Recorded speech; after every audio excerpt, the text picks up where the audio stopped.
Abraham Lincoln famously, whenever he was like really mad at a subordinate, like, one of the generals in the Civil War, he would write them like just a really nasty letter. Like he would just, this is what you're doing wrong. This is, he would write everything that he wanted to say. And then he'd put that letter in an envelope and then put it in his drawer and then wait, a day or a week. And then most of the time he wouldn't send it. Courage calls to each of us. Will we answer? Or maybe that's too much. Can we get better at answering? Can we step up more times than we step back? Let's start there. I like that a lot. Yeah, well said. That's not so bad. Well said. How do we get more courageous so that we answer that call more often? Well, I think the more you can make it a habit, right? In the same way that exercise, like this morning, obviously I don't want to work out, but I decided to, and so I did, right? And then I remember standing in the shower and it was nice and warm. And then when you crank that handle, to the cold part, even if it's just for a few seconds, I think one of the things you're doing is like reminding yourself who's in charge. And who is in charge? I'd like to think the courageous side of me is in charge, like the side that does the hard thing, the side the side that does the uncomfortable thing, the side that the conscious side can override the emotional side, or vice versa, depending on what it is, right? But Seneca talks about the reason to treat the body rigorously is so that it's not disobedient to the mind, which I love. I think about that all the time. Like who's in charge, right? Like you, or your desire to be comfortable, to be well liked, to accomplish what you're trying to accomplish. Like who's in charge? And I think if you think about courage as like very rarely the easy way and almost always the harder way, you can build that as a muscle. Like I do the harder thing. I don't read the comments, right? Like I say what I think is true and I don't flinch, is this going to be bad for me or not? Like, that doesn't mean you go around half cocked, but like I don't flinch from stuff. I do that hard thing. To me, that's the habit that we're trying to build. And I think one of the ways we do that, bring this full circle, is by not just studying history, but by like integrating those people into your lives. Like, what would they do here? Like, what tradition are you an heir to? There's a great poem by Longfellow where he talks about that he says, the lives of all great men remind us we can make our lives sublime. And then he says, and then in doing that, we can leave behind us footprints in the sands of time that for another person, he says, sailing over life's solemn main can take heart from. Right? So I think if you think about it as this like sort of series of like this unending procession of torches, like that where one torch is lighting another, is lighting another, is lighting another, and that you are a descendant, literally or figuratively, of people who have endured like unimaginable difficulties and persevered through it. And so can you. And in so doing, you are reassuring the people that come from you, again, literally or figuratively, that they also have what it takes. Talk to me about the idea of burning the white flag. Well, I think when you look at a lot of courageous acts, whether it's, sort of resistance in war or, somebody who, enacted some political change or whatever, there was this sort of tenacious refusal to surrender. Like, Seneca talks, again, to quote Seneca, he says, like, if they can force you to do it, you don't know how to die. Whoa. Meaning that, like, you can lose, but quitting is a choice. I think, have you read Old Man and the Sea by Hemingway? No. It's a beautiful, very short book. But, he says, a man can be defeated but not destroyed. Or is it destroyed and not defeated? But the point is, those are not the same thing, right? And that the decision to quit, the decision to give up, the decision to concede that's ultimately a power that you always have. Again, you're going to end up on the losing side. That happens. But you decide if that's it. I think that might even be that idea was when you brought up Churchill talking to his daughter-in-law. Because if I remember right, the quote about there's nothing stopping you from going into the kitchen and getting a butcher's knife and taking a few of these bastards with you. I'm not saying that they can't eventually beat you, just that you don't ever have to give up or something like that. I think that's right. Although there is another great Churchill quote where he says, never, ever, ever, ever, ever, ever give in. He says, except in matters of taste and good sense, or except in matters of honor or good sense. So are there some times where it makes sense to concede? Yes. That is my all-time favorite quote. I fucking love that so much. It's so good. I mean, he just walked into a school of boys and you're supposed to give like a 30-minute address. And that's what he said. It's amazing. Have you seen the movie Our Finest Hour? Yeah. Oh God. I love this so much. Look, there's no doubt that he's a complex figure who did also dumb shit. Yeah. But to think, and in fact, this is an idea that comes up in the book over and over and over again and is very inspiring to me, which is this idea of one person showing courage can become a majority. Yes, and that courage is contagious, as they say. Yes. Give me more about that. Well, there's a quote, it's attributed to Andrew Jackson. We don't know if he actually said it, but he said, one man with courage makes a majority.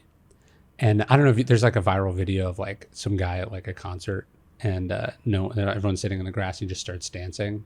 And then like suddenly more and more. Have you seen this one? And like suddenly I haven't seen the whole that crowd one. is dancing, but it's a nice metaphor for what we're talking about. And de Gaulle was asked this towards the end of his life. People think like, for instance, the French resistance. Everyone was in the French resistance.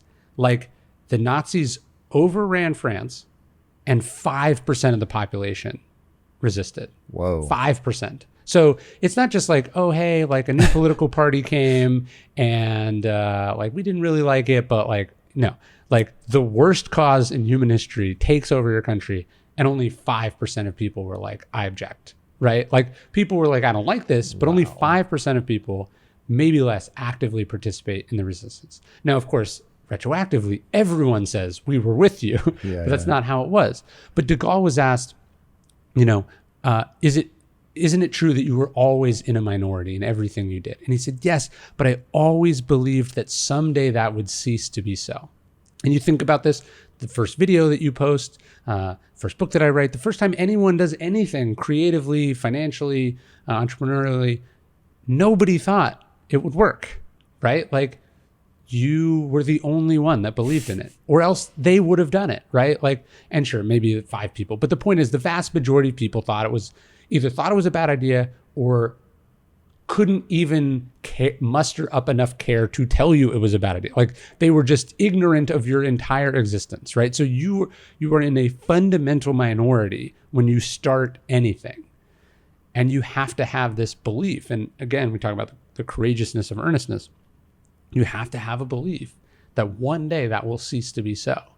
When I sold my first book about stoicism, I'd written 2 successful marketing books. And my publisher told me after that, they were not interested in what became the obstacles of the way really at all. They offered me half what I got paid for my first book for what was my third book, The Obstacles of the Way, less than half. And I remember my editor said something like, I asked her like this like last year, and she said, we were just hoping you would get this out of your system and go back to doing what we thought you should be doing. Right. And, I get it. Like in retrospect, like obscure books about, books about an ancient obscure school of philosophy are not like the most sexy, but that's what I wanted to do. And more importantly, I had seen what it had done for me, and I believed that it would be bigger than they thought it would be. But there was a moment where that was not empirically, evident. And, it didn't hit The Obstacles of the Way, hit no bestseller list when it came out. And it did not hit any bestseller lists, although it sold consistently, did not hit a single bestseller list for the first 6 years that it was out in the world. And it chugged along until eventually it hit number 1. And when it hit number 1, of course, everyone said, well, obviously, this is a popular school of ancient philosophy. Like, of course, Right. And I think anyone that's unearthed anything or popularized anything or invented anything new experiences that. Like, everyone tells you it's a bad idea until you definitively prove it was a good idea. And then the curse is that it looks like it was obvious all along. You actually give an example of that in the book. Oh God, which person? It was the Kennedys and the Shriver. I think I forget Sergeant that guy's Shriver? first name. Yeah. Yeah. In 1960, Martin Luther King is arrested for integrating a restaurant in Georgia. And this is like not like, oh, he was just arrested and he was going to be treated well in jail. Like, it was very real. There was a very real threat that he would be lynched or murdered in police custody. And even if he wasn't, he was sentenced to 4 months on a chain gang, which again was likely a pretext for him to be killed while escaping or lynched or, mysteriously disappear. And so Coretta Scott King, you want to talk about courage, she's raising 2 children. She's pregnant with her 3rd. She says, I'm going to call Kennedy and Nixon, the 2 guys running for president. I'm going to call the next president of the United States and see if they can't intervene to help my husband. And Nixon, going back to the Roosevelt thing we were talking about, Nixon says, I don't want to get involved. It's going to be bad for me politically. When I'm president, I'll be in a position to help you. And the worst part about it is that he was actually friends with Martin Luther King. He knew him personally. They'd socialized. He'd worked with him when Nixon ran Eisenhower's civil rights projects. But in the moment of truth, he wasn't there. And Kennedy was advised by people looking at the same political calculation to also not get involved, except his brother-in-law says, no, man, you got to do this. Like, it's not just the right thing. It's like the only thing. Like, you can't let the civil rights leader of our time, be murdered in a Georgia prison. Again, what good is becoming president if you can't do this? And so Kennedy and his brother, Robert F. Kennedy, get involved. They call the judge, they call the governor, they pull some strings, and they get King released. Basically, they put enough attention on it that it was no longer possible for something bad to happen in the shadows. In any case, King gets out. He's devastated that his friend betrayed him and, impressed at the balls on Kennedy that, hey, this isn't just some like rich kid from Boston with, powerful parents. This is like a guy with real courage and real commitment to the ideals of what America is supposed to stand for. And so King comes out and says, like, this is what John F. Kennedy does for me.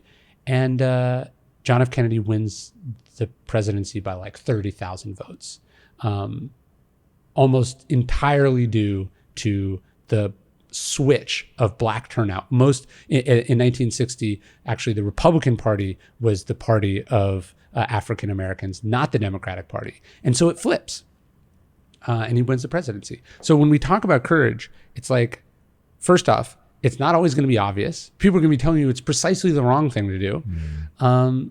But then also just like a few seconds of courage can change not just the course of your life, but talking about the great man of history theory, it can change the course of an entire society. Do I remember right also that people told Shriver, dude, this is not advice you want to give. Yeah. Because if he feels pressured by you, he's going to never want to hear from you again and you'll be iced out of the campaign. And if he ends up taking your advice, everyone's going to forget that you just took this big risk. Well, this is how all bureaucracies function. Basically, all organizations where people don't have real skin in the game. It's all downside and no upside to speak up, right? If you push for the risk and it doesn't work, you're the idiot who screwed it all up and you get fired. And if it works out, of course you were right. It was obvious. And here's your pat on the back. You did your job, Yep. And so he had to call in. He called in he basically said, look, I'm family. I'm calling in my one chip, right? Like, you have to do it. He put it all on the line. And again, yeah, who remembers it? Nobody. He got no credit for it. Kennedy gets the credit. Kennedy became president, right? He got all of it.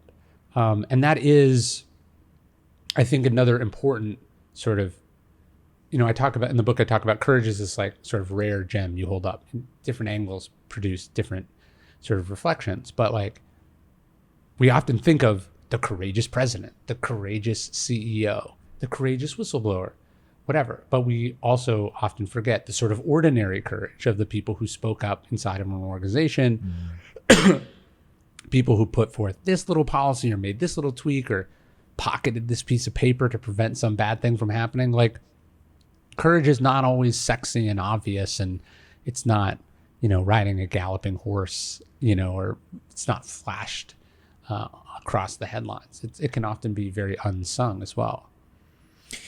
Yeah, there's an interesting quote from Steve Jobs in the book where he says, one way that we remember who we are is when we remind ourselves of who our heroes are, which I thought was really interesting. I'm curious, who are your heroes?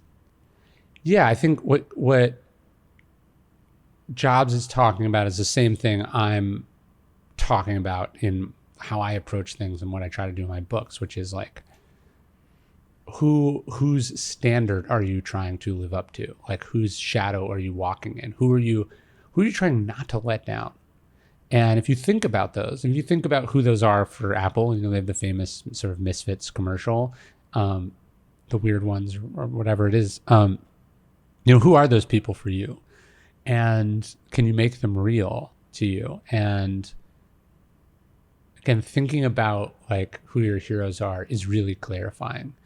I think obviously I have a bunch of ancient heroes, of course, the Stoics being the ones I talk about the most. And, I return to the same characters in the books quite often. That's something I have to sometimes be careful with. I'm fascinated by Ulysses S. Grant, Abraham Lincoln. Florence Nightingale was someone I'd been wanting to write about for a long time and hadn't been able to. But as far as living, I always feel weird doing the living one because I'm all for dead. Like, who are some of your favorite Stoics and why? Well, so what's fascinating to me about Stoicism is the spectrum on which the Stoics exist. So you have Epictetus, who's born a slave. You have Marcus Aurelius, who's born into privilege and then is chosen to be emperor. And so you have extreme adversity and extreme advantage. And yet they both sort of play the hand that fate deals them with such sort of grace, virtue, and self-control and wisdom that I love that, because the reality is we're somewhere in the middle of that spectrum, almost all of us, right?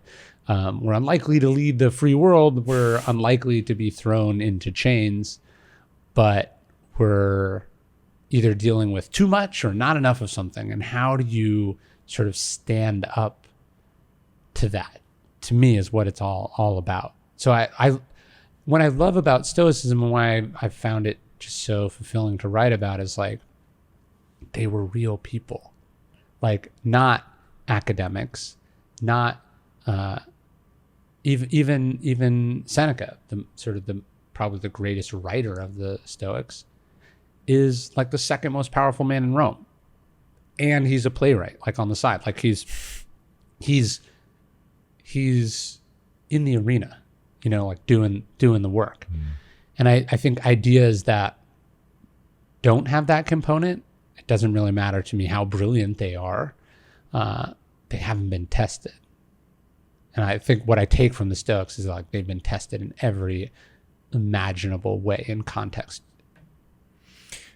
Now, somebody that has gotten into your universe, and he wrote something on the cover of your book, and I know wrote you an email that you have hung on your wall that you take as a reminder, I would assume daily, is General Mattis. That would definitely be a living hero for me, for sure. I wondered about that. And how did you guys connect? Through Stephen Pressfield. Interesting. What is it about Mattis, who I find fascinating, that you think is worthy of that kind of praise? Well, I mean, anyone that works in public service for decades, I think is worthy of our sort of respect and gratitude. particularly something like the Marines, serving actively in combat and all different positions of leadership. But I think, anyone that lives by a code kind of seems like apart from the rest of us, because there's something really difficult. It's like we know how difficult that is, and we know how challenging it is, and we know that we know they could get away with less, right? So I always admire someone, even when I disagree with them, I really admire people who live by a code. Like politically, so many things I might disagree with, say, a John McCain. But clearly this is a man who lives by a code, has real skin in the game pertaining to that code, and under pressure at various times in his life, in some cases unimaginable pressure, like being a prisoner of war, he stuck to the code when, again, he didn't have to. And so I admire people, and I try to follow in my own small way in the footsteps of people who have stuck with that code even when it's cost them. So Mattis famously resigns on principle when the U.S. pulls out of Syria. Has also, though, believes that basically you don't criticize sitting presidents. So even though he disagreed vehemently with the president who he resigned, said nothing critical. And again, I just admire someone who lives by a code. But he and I were emailing, and we're talking about something that had just happened in the world. I forget what it was specifically, but some major event. And I was sort of down on it. And I was pointing out, I was sort of asking, like, is this as bad as I think it is? And he was like, yeah, it's worse, right? But he said something reassuring. He said, sometimes it's darkest before the dawn, and then gave me some sort of reassurance. And I said, like, well, if you're saying that, and you've seen some of the worst things that human beings do to each other, which is what war is, and you still have hope. I was like, what excuse do I have? And he just said, hold the line, which is sort of like the mantra that he has sort of introduced. He's given a couple famous speeches about it. And it's sort of like, that's his thing. It's his hold the line. And it's a great little mantra, because I think what is the line? What is up, my friend? Tom Bilyeu here, and I have a big question to ask you. How would you rate your level of personal discipline on a scale of 1 to 10? If your answer is anything less than a 10, I've got something cool for you. And let me tell you right now, discipline, by its very nature, means compelling yourself to do difficult things that are stressful, boring, which is what kills most people, or possibly scary or even painful. Now, here is the thing. Achieving huge goals and stretching to reach your potential requires you to do those challenging, stressful things and to stick with them even when it gets boring, and it will get boring. Building your levels of personal discipline is not easy, but let me tell you, it pays off. In fact, I will tell you, you're never going to achieve anything meaningful unless you develop discipline. All right, I've just released a class from Impact Theory University called How to Build Ironclad Discipline, that teaches you the process of building yourself up in this area so that you can push yourself to do the hard things that greatness is going to require of you. All right, click the link on the screen, register for this class right now, and let's get to work. I will see you inside this workshop from Impact Theory University. Until then, my friends, be legendary. Peace out. Right. I think the line is virtue. Like, what does your oath tell you to do? What does your conscience tell you to do? What does your professional obligation tell you to do? What does virtue tell you to do? And I think that's what he was saying. It's like, doesn't matter what's happening in the outside world. Doesn't matter if this is, I think what he was joking, he was like, it's always darkest before the dawn. But sometimes it just stays dark or something like that. Right. Like, he wasn't saying like, it's all sunshine and roses, it's all gonna be good. What he was saying is like, could be great, could be horrible, but like, what your job is. How often do you think about that moment for you very specifically? Like, do you have a codified set of, so I think of my mind as a pachinko ball machine, if you know what those look like, right? You drop the ball on the top, and it bounces around over a lot of things. And those things that it's bouncing on is my, the code that I live by, right? My belief system. Yeah. So I take something negative, or there's nothing good or bad, but thinking makes it so. So it's like, and I put it through all of that so that I get a resulting outcome that is useful, which is how I think of it. Do you spend a lot of time building something like that? Yeah. We're not robots, so we can't like, okay, I'm not going to react. This is like an intuitive, almost an unconscious process, right? And so you're trying to put all this information in there. You're trying to sort of put in those little points that the thing is bouncing around on the way down, as a way of sort of slowing down the process. I think most people, your average person who doesn't work on themselves, who's not reading, who doesn't care about any of this, the time between stimulus and response is like nothing. Right. And the more you work on it, the more you practice, the more you're able to question your own thoughts. It's all about slowing it down. What does that practice process look like? Like, how do you practice that? That's a good question. I mean, it'd be like, how do they practice swinging a bat in baseball? I mean, they just swing it a lot, and they watch film of themselves, so they're stepping back and evaluating things after they happen. They're looking for cues. They've got other people around them who are giving them feedback. I think it's about sort of cultivating an awareness and a process of continual reflection on the data that your life is creating all the time. Do you think most people do that, though? No, of course not. That's why it's such a huge competitive edge to start working on that. Do you know what I mean? And the earlier you start working on it, the sooner you're going to start to see results, but the more those results are going to compound over time. There's nothing in, let's say, Stoic philosophy where we're saying that, the idea that there's no good or bad, there's just the interpretation that we have on things. So I first learned that when I was 19 years old. I'm sitting in my apartment in college, and I read this book, and some person 2,000 years ago said that to me. So that was the first time I encountered it intellectually. A week later, that would have only a minuscule impact on my life.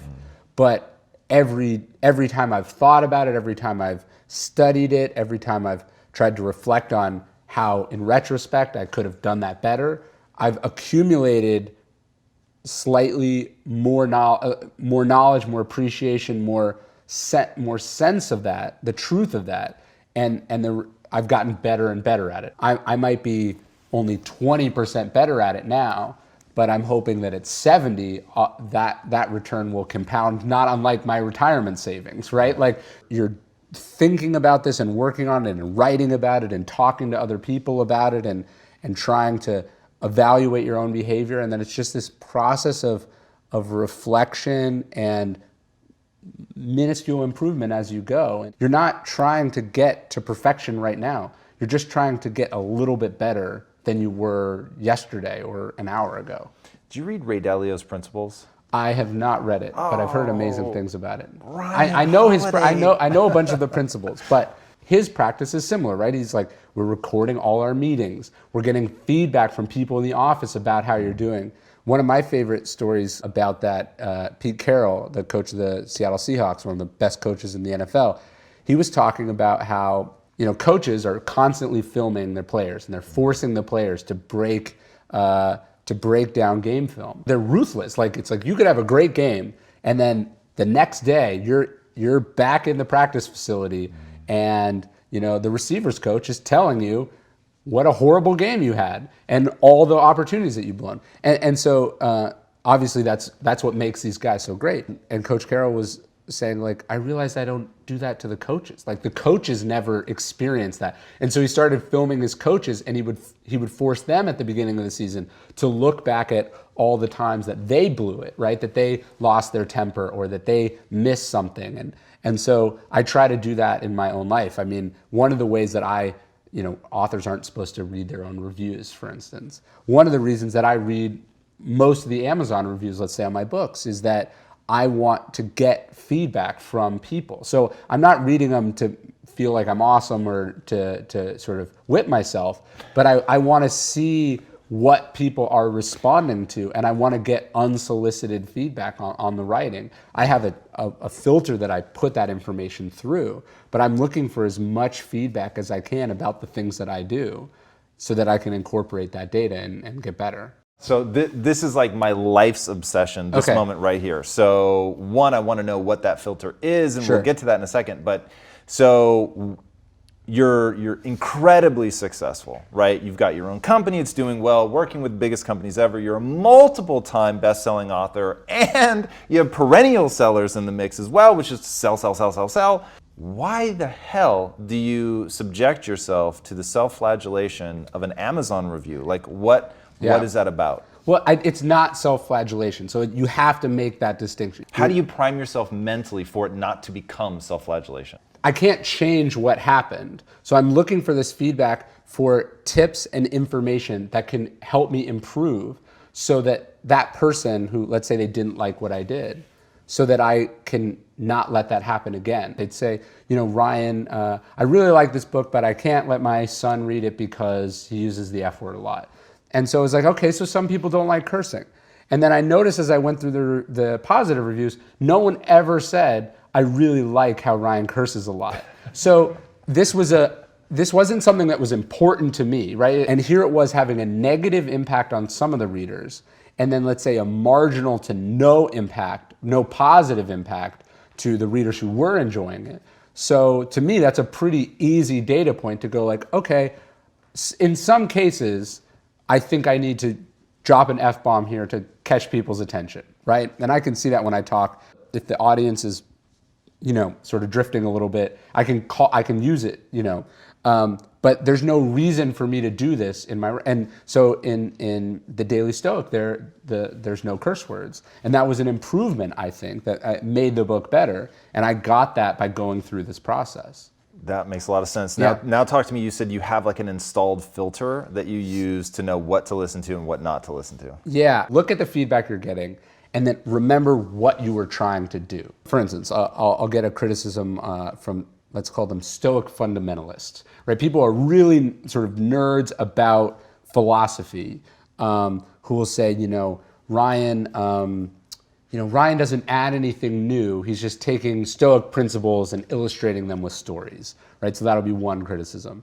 Or they'll say, you should read the originals, don't read Ryan's book. Or other people will say, Ryan is taking these timeless, virtuous principles and then illustrating them with famous, successful people, and that sort of cheapens it, or that's not what Stoicism is about, let's say. Well, in both cases, I was explicitly trying to do the thing they were criticizing me for, right? So I say in the book, if you're really interested in Stoicism, go read the ancient Stoic texts. I cannot do better than them. What I was writing, The Obstacle is the Way and Ego is the Enemy, is for people who don't have time or interest in ancient philosophy, but are trying to improve their life in some way. So I'm trying to meet them where they are. So when someone says that I didn't do this thing that I explicitly wasn't trying to do, my filter is going, okay, this person shouldn't have read the book. This wasn't for them. I don't need to take this personally, right? If you're trying to be everything for everyone and you read feedback, you're just going to get more lost, because one person's going to say this and another person's going to say that. But if here's exactly what I was trying to accomplish and here's what that success looks like, then you can filter this information and go, okay, is this person's advice getting me closer to where I want to get or further from where I want to get? And that has been really helpful to me. What I love about that, and I really hope people are listening to what you're saying, is you're doing it with an eye towards getting better. To me, there's an element, and this is why I brought up Principles by Ray Dalio, is his thing is all about like, I'm just trying to get to truth. Yes. And one of the things that I wish on every human being is to one day, in some way, shape, or form, understand what it's like to be an entrepreneur, in that if the company does well, fortune can be yours, and if it does poorly, you can lose everything. Sure. The amount of bullshit that cuts through is crazy. It's not even necessarily that I don't want to have an ego. I'd love to have a big, thriving ego. And people are always saying, like, how do you stay humble with the success? Dude, because if I don't, I'm gonna lose everything. No, the reality of how low the margin for error is like the ultimate recipe or sort of shortcut to humility. Like, let's say I'm fighting with an editor or someone, or even just a friend who's reading one of my books about, the use of this sentence or this paragraph or this stylistic or, something in a book. I don't have the room to be like, you don't know what the fuck you're talking about. Like, I'm the genius, let me do this, right? Because if I'm wrong, I don't feel so secure in what I do that I feel like I can afford to let ego make any of those decisions. I have to let truth make those decisions. So, there's a writing adage. It's like when someone says that something's wrong, they're almost always right. And I think this is true in life. When someone says there's something wrong with what you're doing, or how you're carrying yourself, or what you're, a project or a product, they're almost always right. when they explain why it's wrong or how to fix it, they're almost always wrong. So it's like when someone's saying like, I don't like chapter 6, they're right. They don't like chapter 6, right? When they say you should get rid of chapter 6, or you should, make chapter 6 the opposite of what it is, or get rid of this story, they're probably wrong.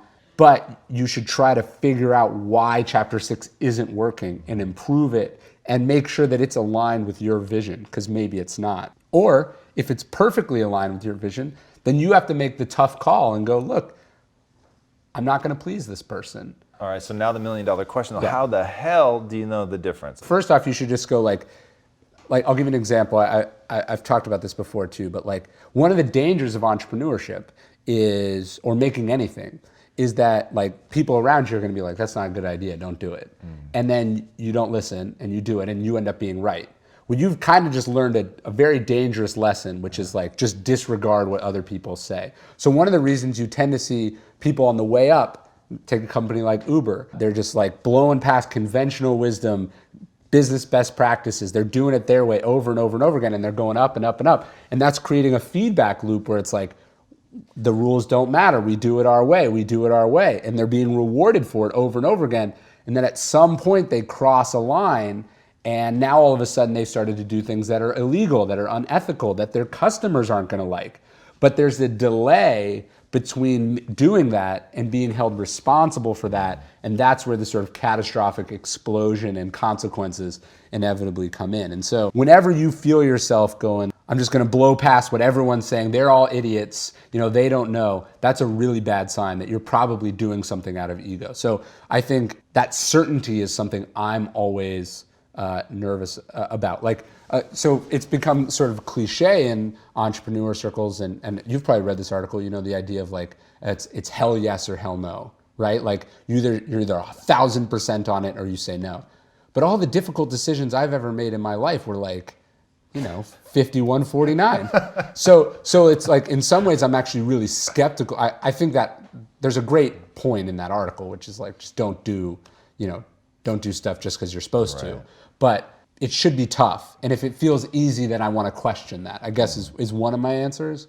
And then, look, nobody said writing a book or being a leader or, shepherding some vision. And no one said it was going to be easy and clear and you were going to know. These are things that are going to keep you up at night and that you got to roll the dice on to a certain degree. And so you just do it. And then if you're wrong, you learn and you do it better next time. How do you keep your emotions out of the way? Like I have a very simple formula, which is the thing that I want in this world, I want so desperately that, and it's not an ego thing. So I have an ego for sure, but it's very easy for me to set that aside because it's not the thing that I want most. Okay. And so in those times of like, emotionally, I want to do this. Yeah. But then I just check it against, does it actually help me get where I want to go? No. Okay, cool. Then I'm going to go after that thing. What mechanism do you have for dealing with that? Well, I think one of the best ways is just time, right? Abraham Lincoln famously, whenever he was like really mad at a subordinate, like, one of the generals in the Civil War, he would write them like just a really nasty letter. Like he would just, this is what you're doing wrong. This is, he would write everything that he wanted to say. And then he'd put that letter in an envelope and then put it in his drawer and then wait, a day or a week. And then most of the time he wouldn't send it. And so one of the things I try to do is I go like, do I really need to respond to this right now? Because that tends to be where the emotions are typically immediate, right? Like I'd find even the things that I'm really upset about, I'm most upset about them when I first find out about them. If I give it a weekend or if I sleep on it, I'm much less upset about them. And I'm going to be more rational and I'm going to be more responsible with how I reply. So I just want to give it some time. I mean, one of the tests that I have, I do this with emails a lot. Like if I'm fighting or if I'm arguing with someone, I'll go like, what if I just pretend I didn't get their response? Like I'm not even gonna read it. Like I know, like I just said my piece and then they sent me a response back like 5 minutes later.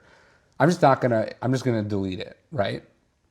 And then I'll let them have to resend it to me or just let the issue drop, right? So I'm kind of just sticking my head in the sand, but I'm really just creating space for there to be less, because they're not going to resend the exact same thing. They're going to, hey, we need to talk about that thing. I'll go, oh, what was it? And then we'll have a little bit more reasonable of a dialogue. When I feel that impulse, it's like, I got to deal with this right now.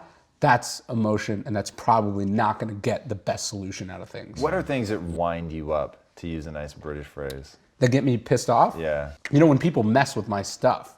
So like writing is about what I'm trying to accomplish, right? And so I did it the way I wanted it to be done.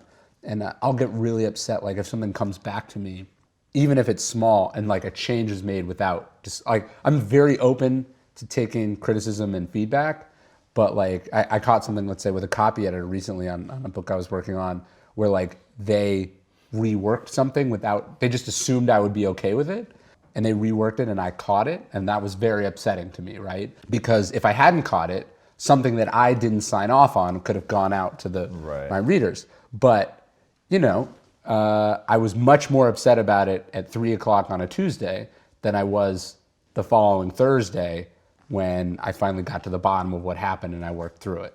It's just never that great to act out. Okay, actually, I'll give you something, because I think about this question a lot too. And so I've asked some of the basketball coaches that I've worked with or have read my book. I was like, do you ever get like a technical on purpose? Because like a coach, you know, the worst thing a coach could do is get so mad about something that they give the opposing team an extra point, right? So obviously you don't want to get a technical on accident, like, because you're just whipped around by your emotions. But sometimes you should get upset to send a message to your team, to send a message to the refs, you know, to get the crowd going, whatever it is. And so I was like that. I'm interested, if I'm going to use my emotions, I want to be calm internally, but projecting the emotional response that's going to be effective in that situation. But I don't want to be jerked around by those emotions unconsciously. Dude, that's advanced class shit. Yeah. So this is something I don't often talk to people about, but is absolutely necessary, I think, to certainly be running a company. Is A, you've got to be able to control your emotions so that you're not getting whipped around, as you said. But B, you have to understand that all of this, even emotions, expressed, suppressed, facial expressions, all of it is a performance meant to convey something. Yes. And once you understand that you can leverage outrage, intensity, anger, whatever the case may be, as a tool to move somebody down the road, then you can really start to become effective. Well, think about it this way. If you yell at your people every time something is wrong, they'll just be like, oh, Tom's a yeller. Right. And if I just don't mind being yelled at, I can get away with anything. Right. Do you know what I mean? And that happens in companies a lot. Common. It's like you have to be in some ways calculating and controlled and choose what you're going to get upset about. Otherwise, the people that you're projecting that to aren't going to be able to discern a minor mistake from a catastrophic mistake. It's very important that you're not the boy who cried wolf, you know, the one who's screaming about inconsequential matters, and then when someone messes something up, when they cross that red line, they're not going to take it seriously because you're like, look, you yelled at me yesterday because the coffee was cold, and you know, here you messed up something on my calendar or whatever it is. You've got to be able to use those emotions, how you articulate what you're feeling, or how you're going to act in a meeting, or how you're going to present a plan. That's a communication tool, and you've got to be able to use that. You can't just be, oh, I'm not feeling it, so I'm down today, or I'm in a shitty mood, so I'm going to be yelling today. That's not a good way to make those tough decisions. I think of Ego is the Enemy and Perennial Seller somewhat as compendiums to each other. I don't know if you feel the same.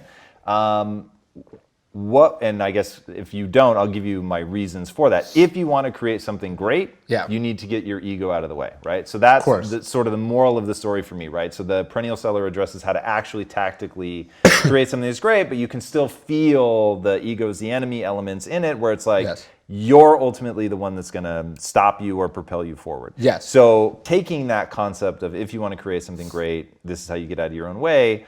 What are like the 3 or 4 things that people need to do, think, believe, whatever, in order to achieve greatness?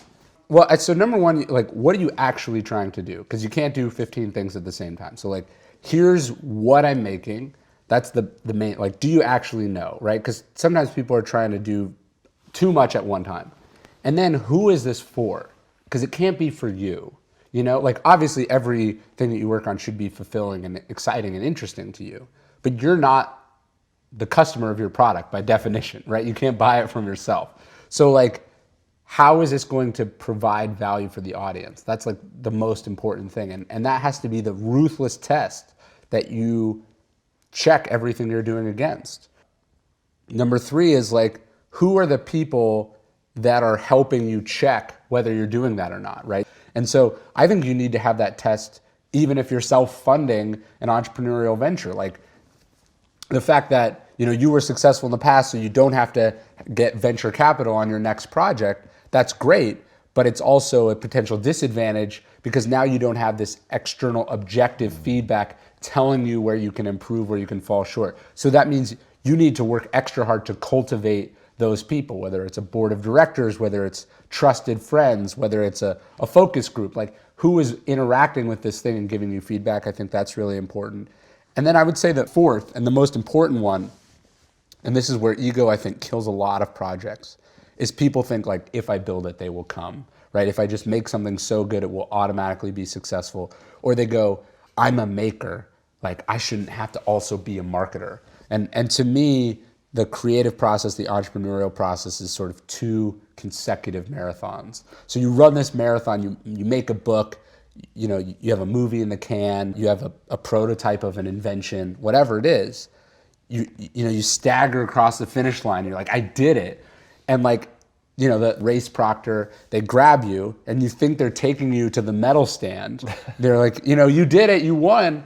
But really they're just like taking you through a chute to the starting line of the second marathon, which is now, how the hell do we get this into people's hands, right? And so with every book, it's like the first marathon is making it for me, and then the second marathon is like, all right, now I have to be as creative, I have to work as hard, I have to throw as much energy into selling this thing to everyone that it's potentially for as humanly possible.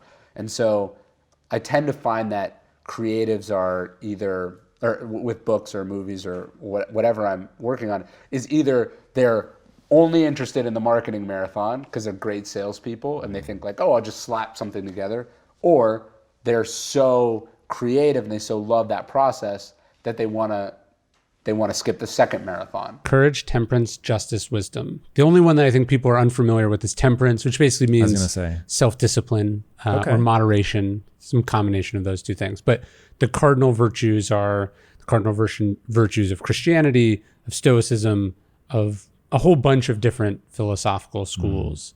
And so this is my first attempt at doing a series of intertwined books. Why do you think virtues matter? Like, what is so much has been made of this, and like the whole Stoic philosophy is around it, and much of philosophy, quite frankly.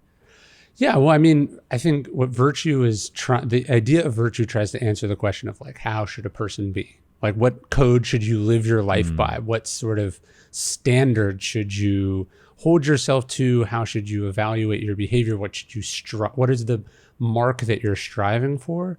And what I like about courage, temperance, justice, and wisdom is, first off, they're all interrelated and impossible to actually separate, right? Like justice is impossible without courage, but also courage, if not in pursuit of justice, isn't anything to admire, right? And so they're all really, and then you take something like wisdom, the pursuit of wisdom is the scariest thing in the world. Why? I would not have said that. I would have said courage is way scarier. Well, what I'm saying is you need courage to pursue truth because truth challenges us, right? Truth can put us in the minority of something, right? Truth can force us to see uncomfortable things about ourselves. The pursuit of knowledge is a journey that most people are afraid to go on, right? They just take what other people tell them, or Do you think they're actually afraid to go on that journey, or do they just by default? I mean, I think it's a default, but what is behind the default? Why don't people pursue things, right? And I think fear is obviously a sort of a through line in a lot of people's lives. But I think the idea of the virtues is they're all related to each other, but there's not a single situation of any significance or importance in life that does not call upon at least one of those virtues from us. And so to me, it's sort of like the lodestar of like what direction you're going in life. Okay. Have you thought at all about why because I think everybody should live by a code. Mm-hmm. Obviously the Stoics do. Everything that you put out in your book certainly intimates that there's meaning behind that. Do you have a sense of what that foundational sort of axiomatic reason to have a code is? Well, William James talks about, he says, the person you should pity the most in the world is the person who's having to wing it every day. Like the person who's having to decide everything anew. Because of discomfort, poor decision making. Right? Like imagine like you don't have a diet, you don't have a code, you don't have a set of priorities in your life, you don't have something you're working towards, you don't have a way that you like to do things. Then every single decision you have to think about consciously, right? As opposed to being able to instinctually know or sort of measure against something. So his point is like, you want to make good habits. You want to sort of build these virtues or this code into your life. So you're not spending just like the person who has to decide every morning, what could I wear this morning? Or what could I wear today? And having to choose from hundreds of things. That is not what Steve Jobs does or Obama did in office. Obama had I think 2 suits, right? It's like black or blue, and you pick one, right? So I think one of the things that a code does, or that the idea of the cardinal virtues does, is it just narrows down the considerations that you have to weigh or consider in the course of a day. That's not to say it makes it easy, because the decisions themselves are still often hard or there's risks involved, but you're not having to weigh an infinite amount of possibilities. I also find, and I'm curious to see if this is true for you in your life, I'm distressed by the fact that if somebody were to ask me a question one day and then ask me the same question 6 weeks later, I might give you a different answer. And one of the answers is better than the other. And so, Ray Dalio wrote the book Principles, and his whole sort of thesis is, hey, in life, everything you encounter is another one of these. Yeah. It's another situation where either courage is needed or temperance is needed, wisdom, or just specifics like you handle like I deal in business a lot. So you handle this particular situation, let's say terminating an employee this way. And when you handle it this way, even though some things are different, that on average, that's going to be the most wise thing. And so his idea is you turn everything into a principle, a way of doing things. And does that factor into what you're saying here with the virtues? I think so. Absolutely. You think about like a professional sports coach. They know, just like a card player, set of probabilities, what you do if it's in these different parameters. Because again, imagine the football coach who's having to consider all the possible plays in each situation. You just don't have the time or the bandwidth to do that, right? Especially when your opponent is trying to speed up the game and misdirect you, so you make the wrong decision, or sometimes you're making a gut decision and that's correct. Sometimes you're making a conscious decision and that's what's incorrect. But the idea is you sort of set it was funny actually. Someone once criticized Ben Franklin. He had like his 12 virtues. Again, they fluctuate, but he had 12 virtues. And they said it was like he hemmed himself in a paddock, like a fence they make around a horse. They would make around a horse. And then he trotted inside the paddock. And this was their sort of condescending intellectual critique of Ben Franklin. But I think that's actually the perfect way to live. Like, here's all the boundaries that I have. Here's the things that I don't do, that I don't think about, that are off the table for me because I consider them immoral or unjust or cowardly or stupid or whatever the thing is. And then here's all the things that I have to worry about. It's a much smaller sphere to consider. And so I think that's kind of the idea of virtues, is to create sort of a structure that you can live in that guides you, so you're not, again, winging it on these critical decisions.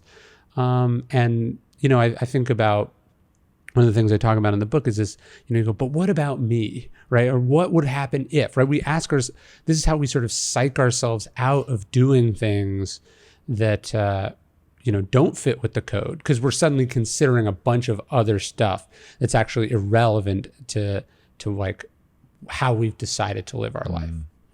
Yeah, the idea of hemming yourself in, of building that fence, I think makes a lot of sense when you think about virtues in the context of, it's not just that I'm making decisions easier and that I'm avoiding the mental fatigue of having to pick clothes and things like that, but that it's about a life well lived. Yes. And the idea of well lived becomes one of the most important questions anybody is going to answer in their life.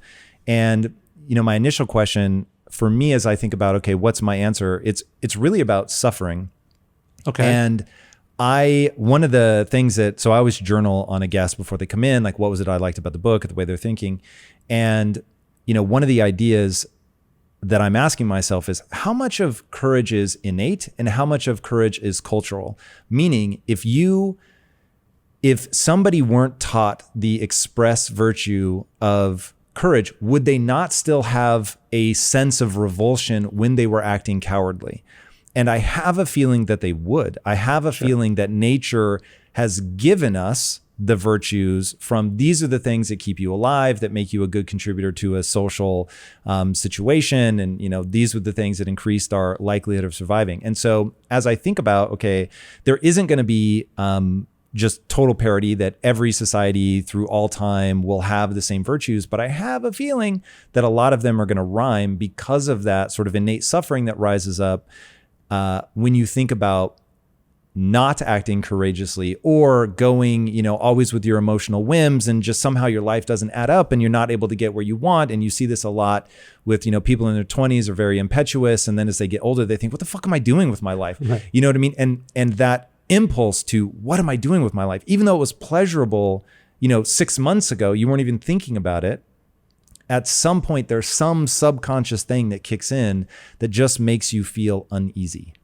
Yeah, I think for almost all of human history, courage has existed as a virtue because... Tom Bilyeu here, announcing my new Espanol episodes on YouTube and podcast. We are committed to spreading the impact theory message of empowerment at scale to as many people in our growing global community as possible. So we've taken some of our best IT episodes with some amazing guests and dubbed them into Spanish language. Tell your friends and family, start watching Tom Bilyeu en Espanol. Muchas gracias. Be legendary.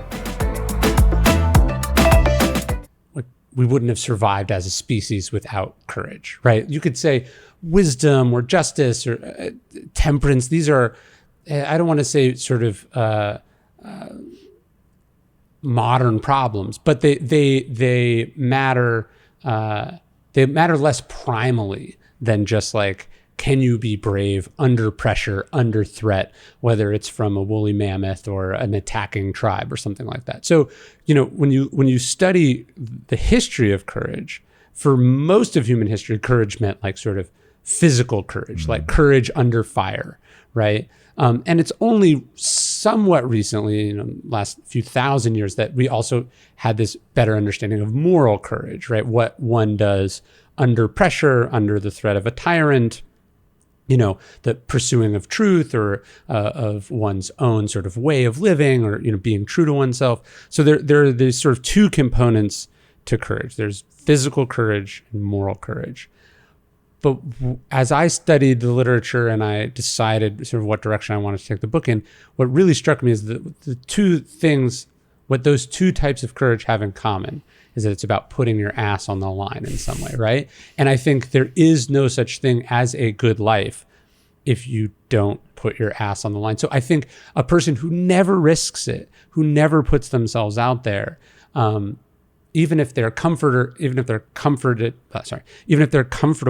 if all of their needs are taken care of, at the end of the day, they probably have some nagging sense that more was possible. So even in that sense, cowardice sort of dogs us. There's an expression like of cowards, nothing is written, because they don't do anything that's notable or memorable, right?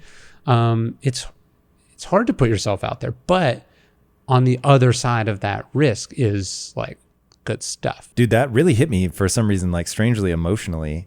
Of cowards, nothing is written. There's so many amazing quotes in your book. And I want to read one that this one like stopped me dead in my tracks. There is no deed in this life so impossible that you cannot do it. Your whole life should be lived as a heroic deed. Was that you? I didn't, That's unfortunately. Tolstoy. Okay. I didn't write down whether it was you or somebody else. That's fucking amazing. It's a great quote. I loved it. He has this beautiful book called Calendar of Wisdom, which is like it's like a favorite quote from him every day, and some meditations on it, which I Was love. that him speaking through a character or an interview that you read? That's in A Calendar of Wisdom. Okay. But I think that's a good way of thinking about your life, right? Which is that if you think of your life, if you live your life as a coward, it will be a cowardly, unimpressive life. But if you live your life as if it matters, right? Like, if you don't believe that you can be heroic or make a difference or do anything in this world, you're right in the sense that you will not be that person, right? Like they talk about the great man of history theory. Can an individual change the course of history? What we know for certain is that people who don't believe in the great man of history theory are very unlikely to be the great man or woman of history, right? So like change, greatness, success depends on, by definition, believing that you're capable of doing it and that you're willing to do it. And so there is a certain, obviously courage is much more complicated than that, but it starts there. Like it starts with, if you believe that nothing matters, if you believe that it's all hopeless, that we're all, victims of the system or of circumstance, that it's all about, these structures and forces, and that it's impossible and that it doesn't matter, you're right. It's a great quote in the book. Nihilism is cowardice. Yes. Do you remember who said that? General Mattis said, cynicism is cowardice. Cynicism, thank you. And it's this. You talk about nihilism a lot in the Yes. book. But sorry, I conflated two things. No. I think they're nihilism is just the extreme version of cynicism to me. Again, if you think that it doesn't matter, if it doesn't count, if it's hopeless, not only is it unlikely that you'll ever make a difference or change things or have an impact, but it's also, that's a wonderfully safe place to be. It's sad, right? But it's also freeing, because then nothing you do has any significance. The stakes are extremely low. Nobody's watching. You can't fail. You can't let anyone down. There's no potential to waste or fritter away. And so I think there is courage just in the earnestness of like caring. And I think you and I both see this in the stuff that we talk about. Like, you'll hear from people who are like, oh, this is so lame, or this is just motivational shit, right? Like, people who look down Totally. on people who are just earnestly trying to get better. And that's not to say that there isn't a certain amount of cheesiness sometimes, or that it's like physics or something. That's not, it's not as rigorous as this, that, or the other, but there is something powerful about earnestly caring and trying. And I remember Robert Greene, he wrote this in one of his books, but he talked to me about it because it sort of encapsulated my teenage years. Like, I didn't really have anyone that believed in me when I was younger. And so I didn't really believe in myself. I was a good runner, but I never tried. Like I not only slacked off in practice, I tried to like get away with not practicing. I remember I ran a 5:02 mile in the middle of my senior year. While slacking off? Yeah, I was good, right? But I remember thinking, if 5:02, if I stop here, I won't have to feel shitty if I just sort of shrug. Like, if I just shrug my shoulders and go 5:02 is close to sub 5, then I'm protected from trying and failing. Oh my God. You know what I mean? Yes, and I lived my whole life like that. That's yes, a very common idea. If you don't try, you can't fail.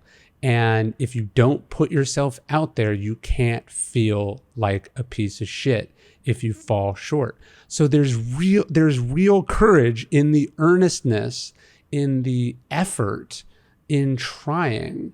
And I would say, as someone who, didn't naturally come to writing or to videos or podcasting or any of the stuff that I do now, public speaking, like, it's scary to suck at something at first. Do you know what I mean? Oh, yes. Yeah.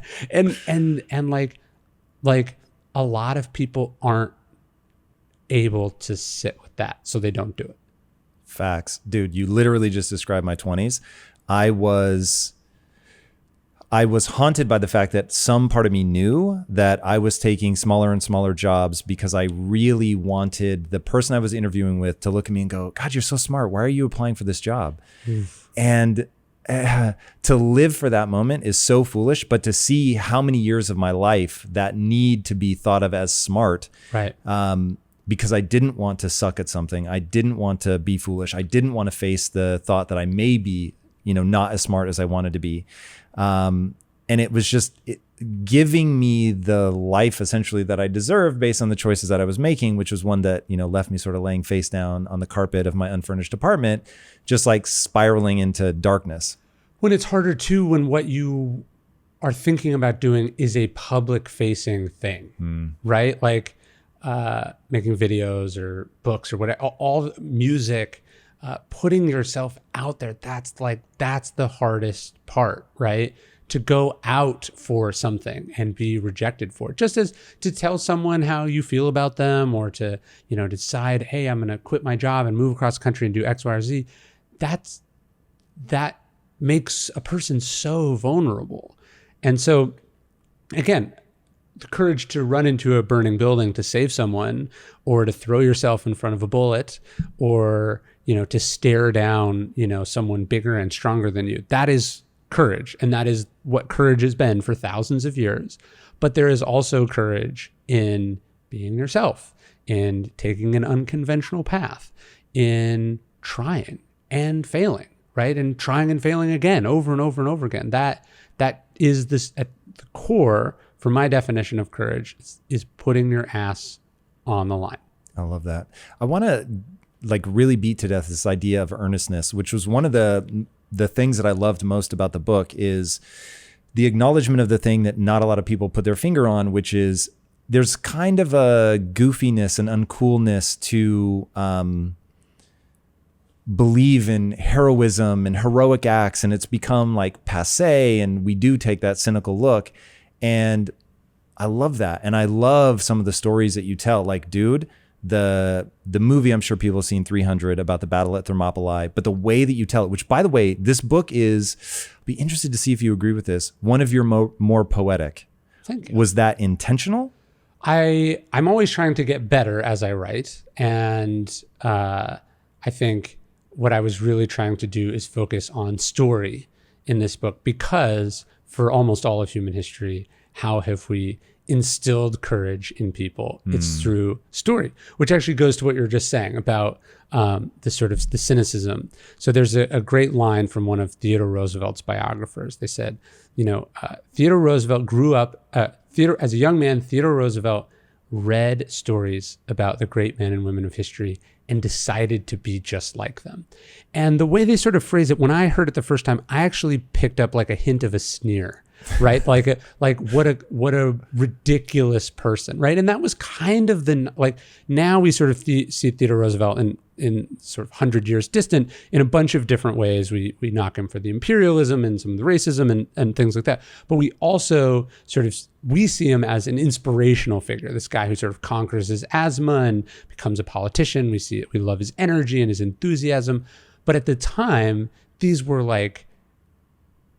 that was the primary criticism of him, that he cared too much, that he was too energetic, that he was a clown, right? That they mocked him for his sincere commitment to these things, that it wasn't serious and dignified, like he was trying too hard, right? And for an aristocratic, young man of immense means and privilege, that's not gentlemanly, to have ambition and to care and to try. But I love that. And I love that idea of if you read about the people of history and you don't think, I want to be like them, that doesn't make you cool. That makes you a loser, by definition to me, right? So I love the idea of no, I actually care, and I actually believe in this stuff. The characters in my books are not just words on a page. I admire and am fascinated with, and these people are sort of swirling around in my head and my heart, and they guide me and inspire me and challenge me, and also serve as cautionary tales too. But just the idea that like life has meaning, that you matter, that you can make a difference, that history is not just a parade of shitty people and crimes and awfulness and hypocrites, that we are making progress and that things are getting better, and that it's getting better because people were courageously committed to ideas and ideals and risked themselves and their reputations to try to make those things more real. I want to get back to 300, but first I have a quote that goes with exactly what you just said, which I think is really extraordinary. It's long, bear with me. This is you. The existential vacuum that began in the 20th century continues to suck us into its dark maw. Religion, patriotism, industry, each day, collective belief in these pillars of humanity weakens. Just look at what we tell ourselves about history. Do we choose to see ourselves as the latest descendants in a long line of ancestors who have been struggling valiantly against the odds towards a better world? Or are we the bastard children of irredeemable racists, pillagers, and monsters? Are we the future of humanity, progress? Or are we the plague upon this earth? Yeah, I mean, take someone like Thomas Jefferson, right? When you really study Thomas Jefferson, he was awful. Like, he owned not just a few slaves, but a lot of slaves. He impregnated those slaves and therefore owned his own children, which he did not free from slavery. He tricked Sally Hemings to come to Europe with him, telling him that he would free her when they got back, which he then didn't do. All of which to say is that it goes without saying that their relationship was impossibly corrupt and broken because he owned her as a person. So you could say that all their, sort of interactions are forcible and consent is impossible. Awful. He said, of slavery, he said, I tremble for my country when I realize that God is just. Like, he knew that slavery was a horrendous, unspeakable evil, and yet did nothing, right? He didn't free his slaves. Washington's the only founder that frees his slaves. They all found slavery to be morally contemptible and challenging, and yet none of them did anything about it. So when you study someone like Thomas Jefferson, and we hold up as this great American, when you really look at it, it breaks your heart. You're like, fuck this guy, right? But also he writes, we hold these truths to be self-evident, that all men are created equal. So what are you when you look at someone like Thomas Jefferson, I guess what I'm saying is the nihilist view is that all these people were hypocrites. They all sucked. It was all meaningless. It was all based on a lie.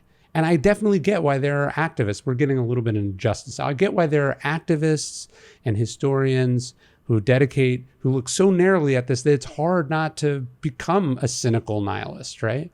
And yet, what Thomas Jefferson writes down is also what Abraham Lincoln and Frederick Douglass and Martin Luther King use, his own words, to take the country from where it was in 1776 to where it was in 1865 to where it was in 1965 to where it is now. And so I guess, and I think about this now that I have kids, and I think about this in this racial reckoning we're in, we have to decide, are we going to take the easy path out, which is to say that it's all hopeless, it's all awful, it's all fruit from the poison tree, or are we going to say, and Ralph Ellison says this in Invisible Man, which is one of the great novels of the 20th century. He says, you can love the ideas, but not the men who created the ideas. And I think, again, it's easy to dismiss it all. It takes courage to say, no, like, I actually believe in this. And I actually believe in it more than Thomas Jefferson did. And I believed in it more than the generation after and after and after.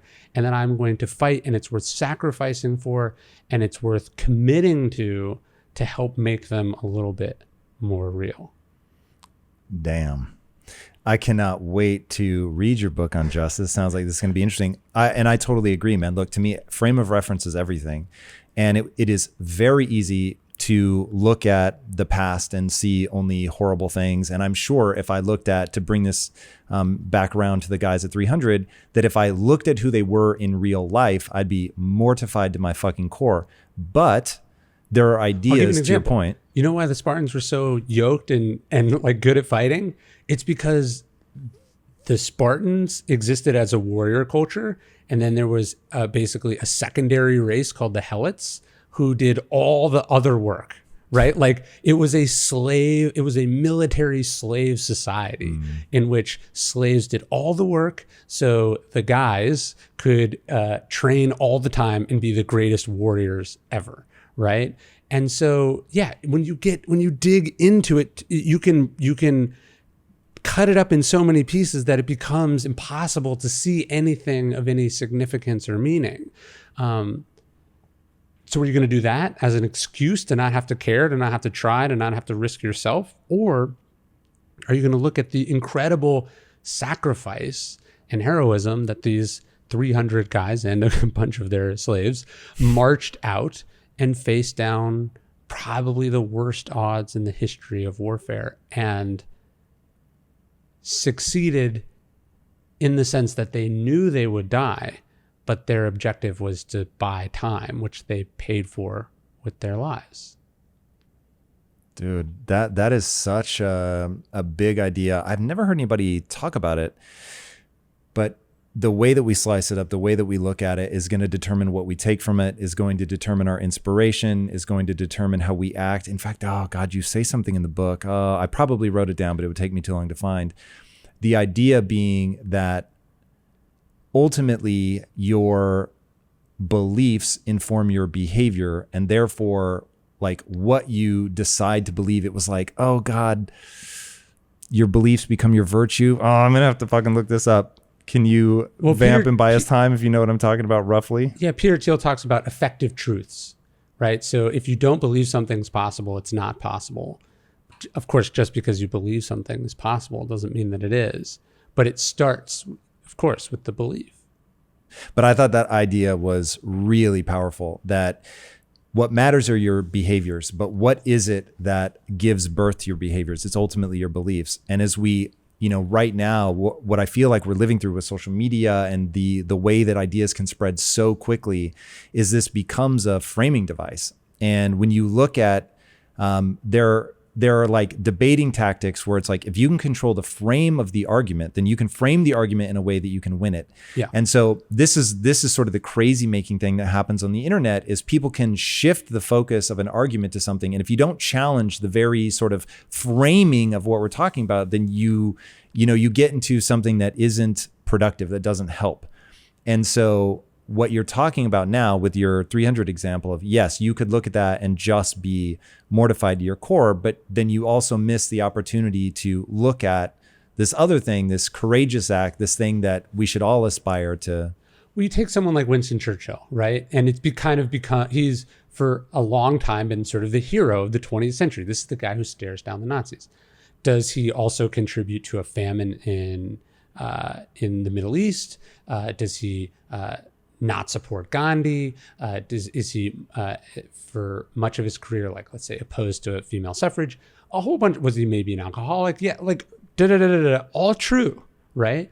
And so you can focus on that, and you should focus on it in that insofar it is true. And to deny that it is true is to reject the virtue of wisdom, right? So when people go like, the Civil War wasn't about slavery, like that's not what we're talking about. You don't get to stick your head in the sand and deny that facts are facts, but you have to decide what facts are you going to take and integrate into your understanding of the world and what your imperative as an individual is.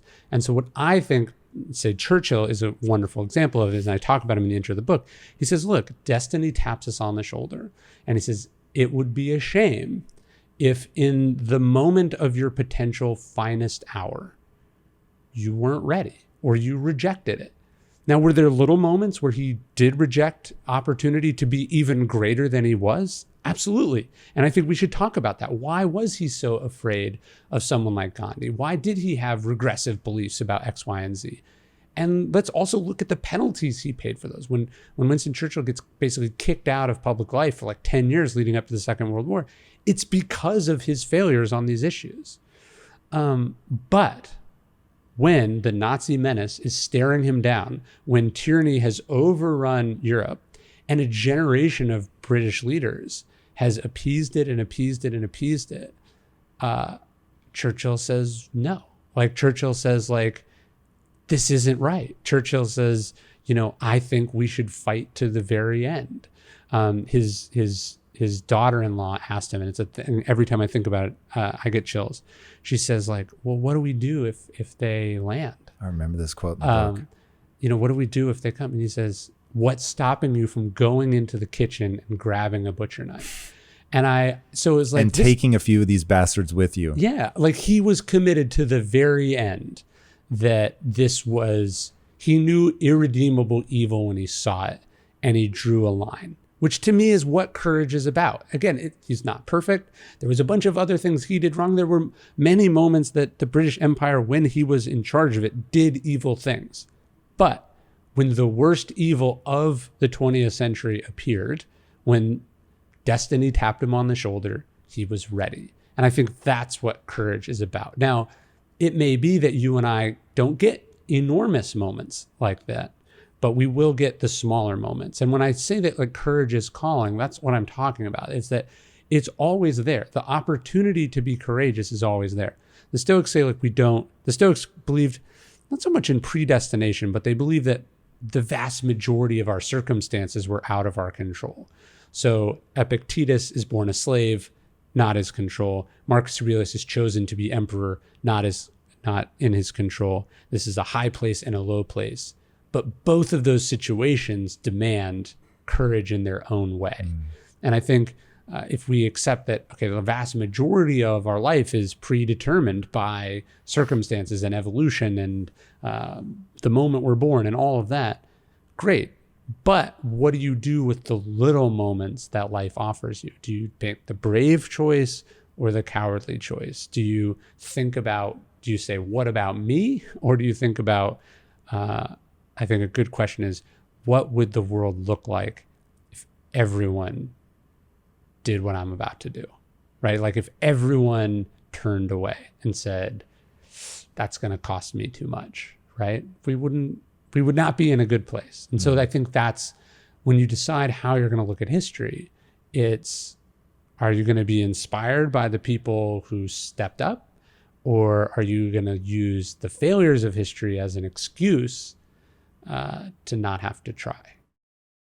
What drives you? I think what drives me is trying to figure out the things that I wish that I was taught, that I wish were part of what you're supposed to learn in elementary school and middle school and high school. Philosophy was supposed to be historically they would call it the guide to the good life, right? So it's something we've been thinking about for a long time. But like, where is this guide? No one gave it. I read a lot of books in school. There were a lot of, things that they made us look at, and nowhere did I ever get this guide. And so I think I'm always sort of searching for the answer to that question. Like, how does one live? How is one supposed to live? What do you do in the morning? What do you do at night? How do you find happiness? The answers to these questions. And so I'm looking for that personally.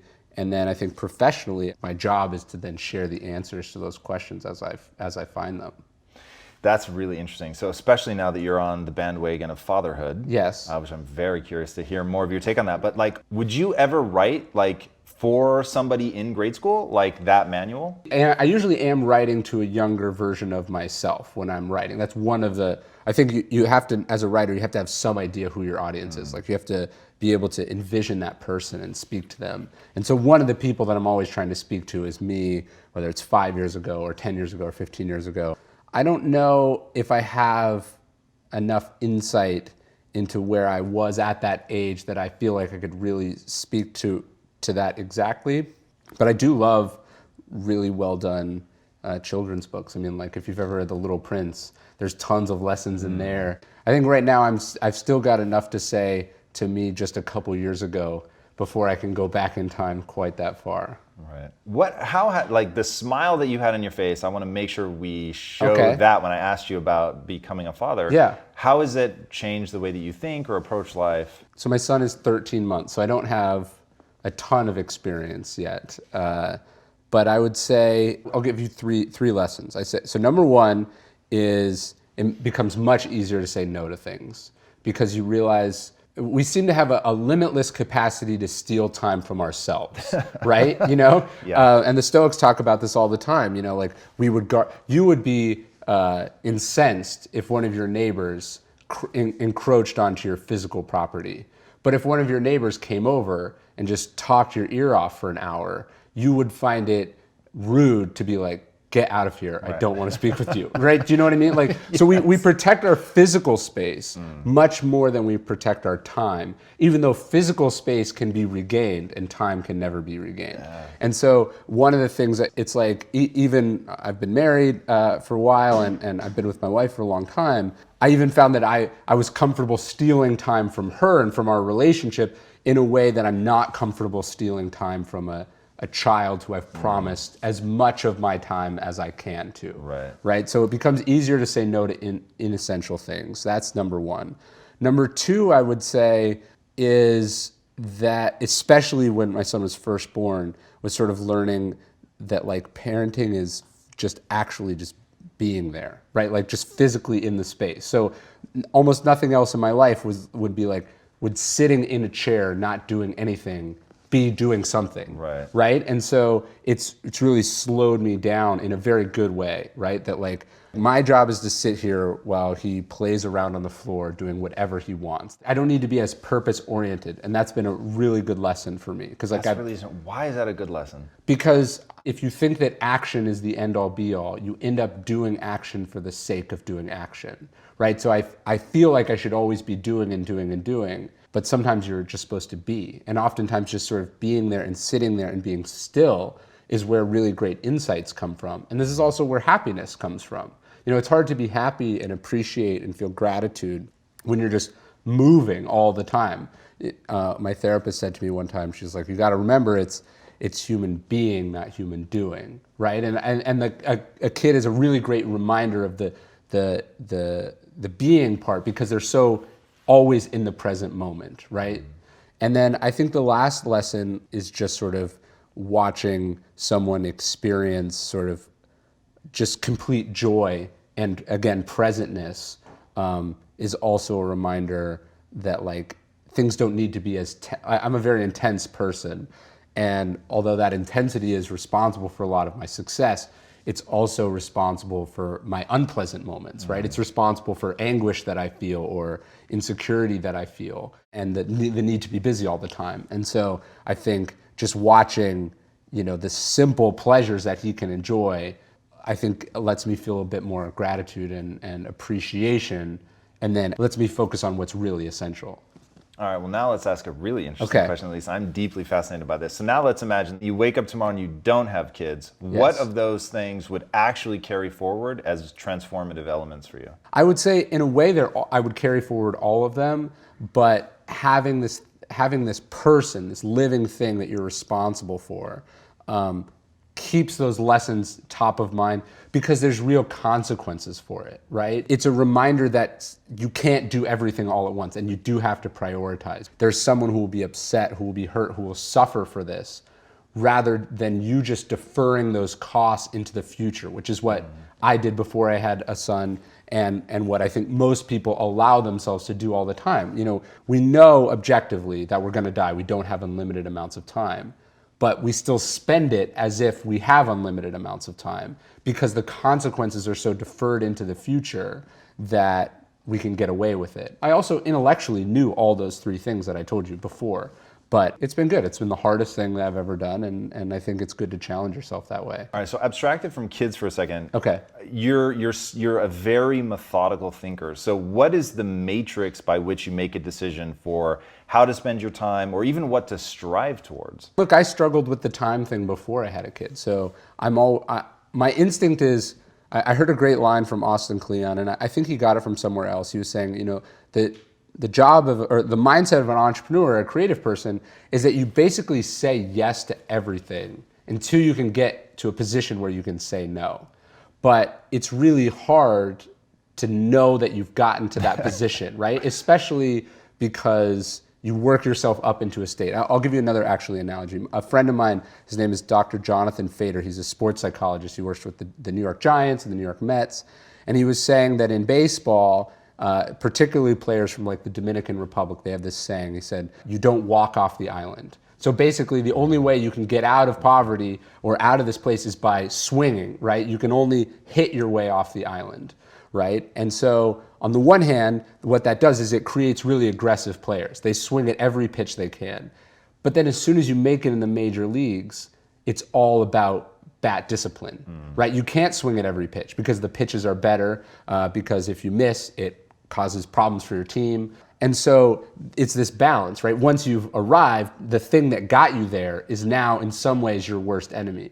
And so that's something that I have always struggled with, is like, I've always been the person that just said yes to everything. Early on in my career, you know, it was like, I can do all of it at the same time. I don't care if you think it's humanly impossible. I will outwork you. I will make it possible.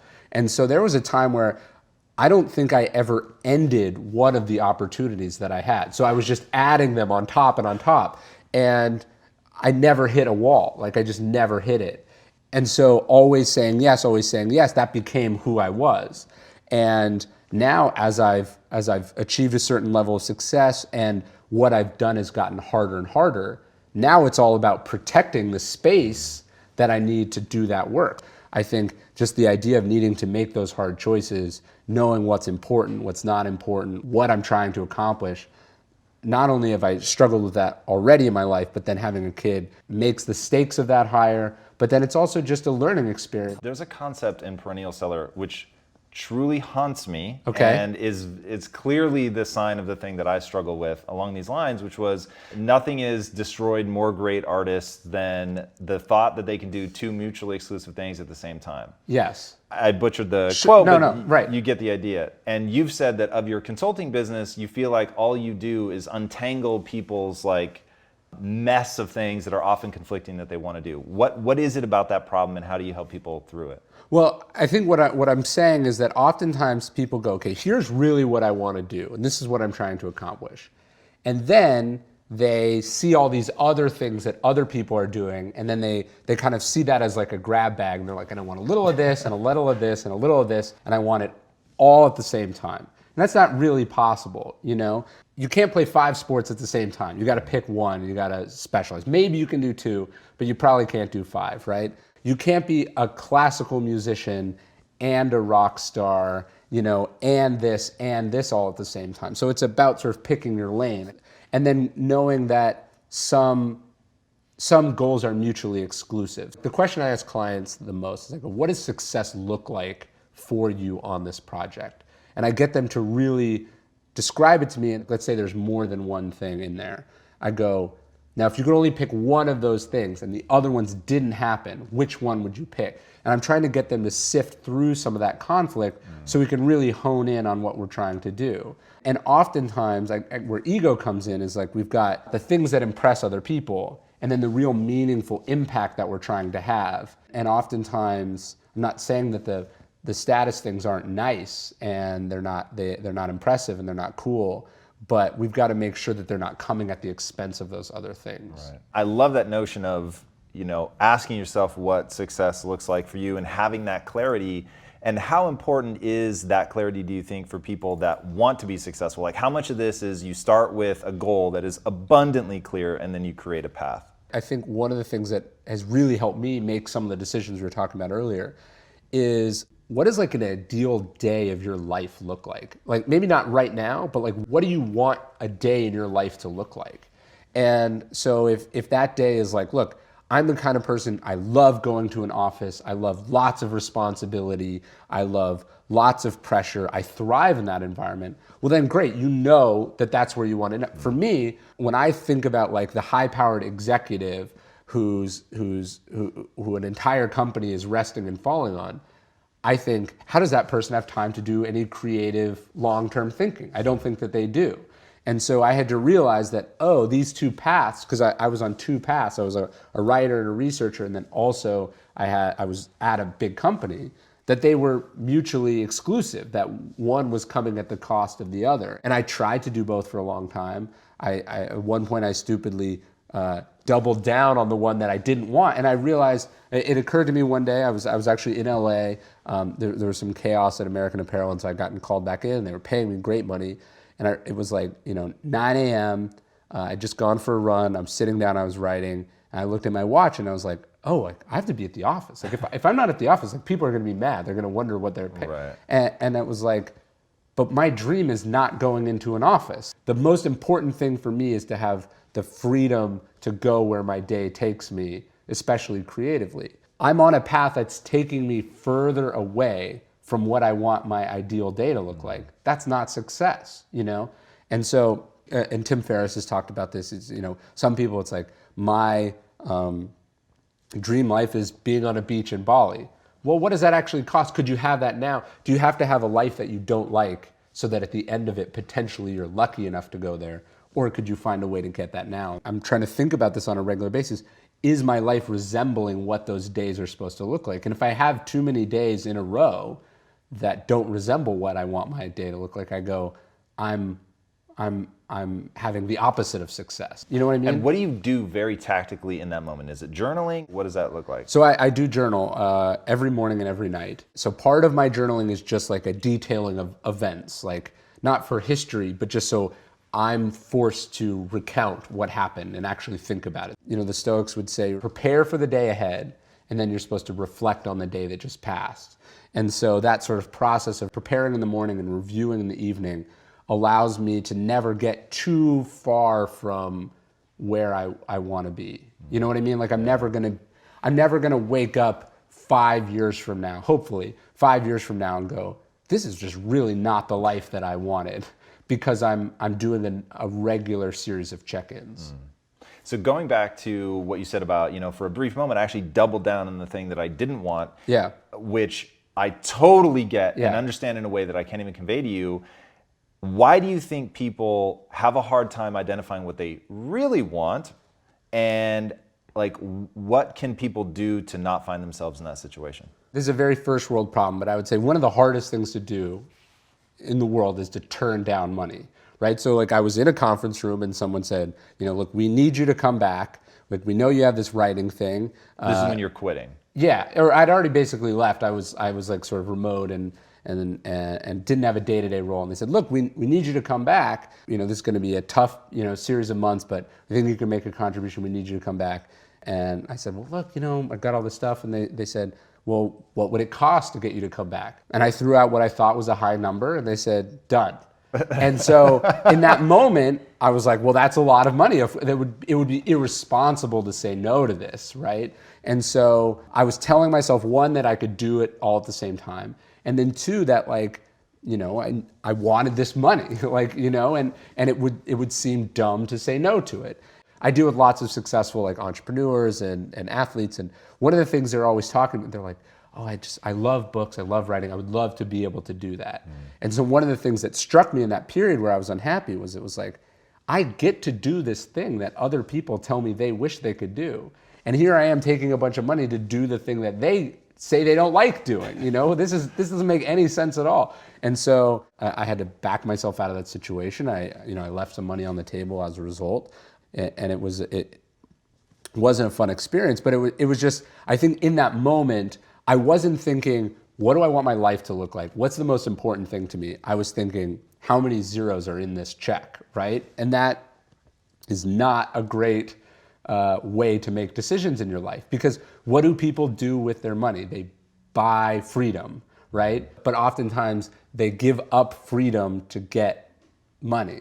And so it was like, oh, I could just skip those steps and stay where I am and be very happy. God, that's so interesting, man. So yes, I think that's an eternal thing that people do, where they're giving up their freedom in order to buy some sort of future freedom, which may or may not ever come, by the way. Right. Because what if you do that and then you get hit by a bus? Yeah, or the money never comes. Sure. Which is maybe even more likely, right? Right. It just always slipping into the future, the eternal future. So my question is though, and there's two things really. So one, how did you deal with whatever the reverse of buyer's remorse is, right? Where you give the money back, and then that next time that you want to do something and realize I can't because I don't have the money, but if I just stuck it out, and then we'll start there. It's not like I was choosing between the poorhouse and paying for my groceries or something, right? Like this was extra. One of the pivotal conversations in my life was with Tim Ferriss when I was starting my company, and he said, Ryan, what do you do with your money? And I was like, what do you mean? He's like, what do you spend your money on?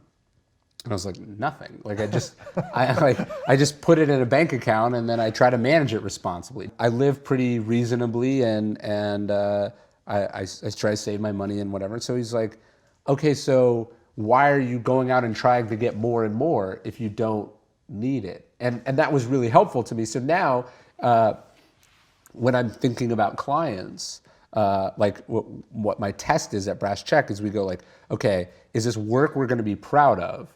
Or is this giving us money that we need to do something we will be proud of? That test is really, really important. A lot of times people are saying yes to money, not because, hey, if I do this, then I can pour it into the movie project that everything depends on.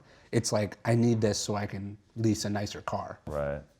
One concept, I'm assuming it comes from Stoic philosophy, and I can't remember if I read it in Perennial Seller or Ego's the Enemy or both perhaps, but what would a person more humble than me learn from this moment? Yes. That's something I think is incredibly powerful. Walk people through what that means, what you're trying to get to, and what the result is of approaching things like that. Well, I think there's this cool exercise from Adam Smith, who was the economist. He wrote The Wealth of Nations, but he also wrote a book called The Theory of Moral Sentiments, which is this sort of brilliant book about philosophy and kind of like why we do the right thing, basically.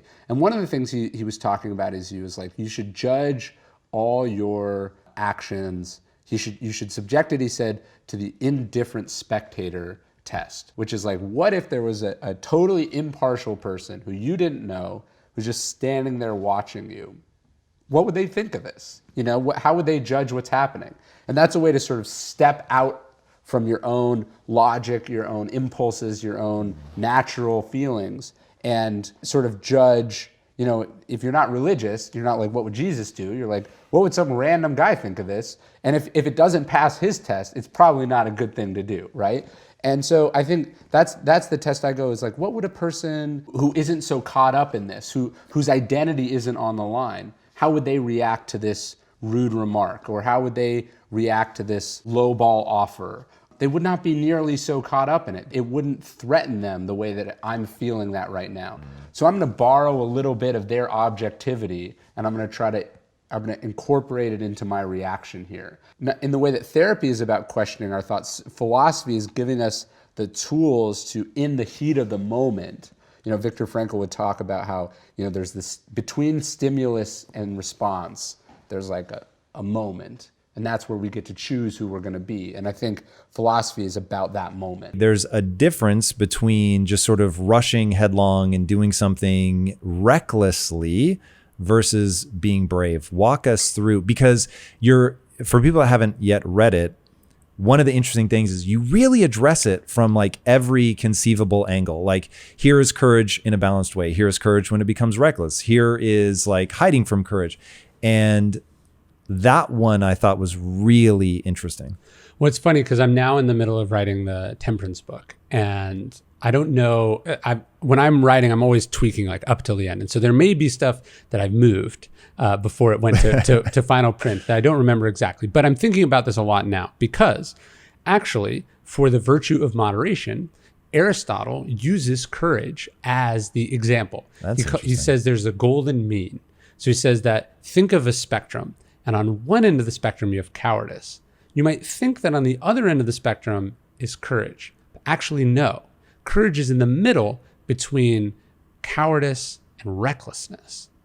And so when we talk about boldness... It's crazy to think these guys lived thousands of years ago. I mean, that's some insightful shit.